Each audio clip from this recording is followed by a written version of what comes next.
Test ক্রিকেটে বাংলাদেশের ২৫ বছরের পদার্পণ উপলক্ষে সিলেট আন্তর্জাতিক ক্রিকেট স্টেডিয়াম মেতে উঠেছে ক্রিকেটের বর্ণিল উৎসবে। কার্নিভালের উদ্বোধন করেন বিসিবি সভাপতি আমিনুল ইসলাম বুলবুল। বিসিবি সভাপতি জানান, ক্রিকেট ব্যবস্থাপনার বিকেন্দ্রীকরণ, নারী ক্রিকেটের উন্নয়নের পরিকল্পনা করছে তার বোর্ড। সিলেট থেকে দীপু সিদ্দিকীর রিপোর্ট, জানাচ্ছেন মানিক মাহমুদ। টেস্ট মর্যাদার ২৫ বছর পূর্তি উপলক্ষে দেশের ৭ বিভাগে চলছে ক্রিকেট কার্নিভাল। রবিবার রাজশাহীতে হয়েছে অনূর্ধ্ব-12 ক্রিকেট উৎসব।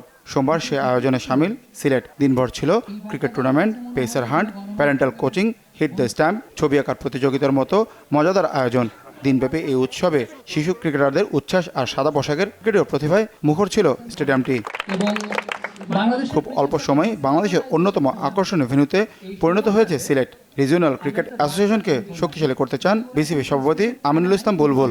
টেস্ট ক্রিকেটের ২৫ বছর একটা বড় ব্যাপার। সেই সুযোগটা নিয়ে আমরা বিভিন্ন বিভাগে যেমন যাচ্ছি, তেমন সিলেটেও এসেছি। এখানে মেইন কারণ হচ্ছে ক্রিকেটটাকে কীভাবে বিকেন্দ্রীকরণ করা যায়।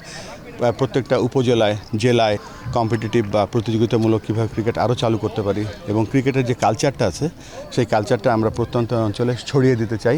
ছড়িয়ে দিয়ে আমরা শুধুমাত্র ক্রিকেটার না, সবাই তো আর জাতীয় দলে খেলে না, আমরা ক্রিকেটের মাধ্যমে ভালো বাংলাদেশের নাগরিকও তৈরি করতে চাই। বিসিবি সভাপতি জানান, দেশব্যাপী ক্রিকেট ছড়িয়ে দেওয়াই তার লক্ষ্য।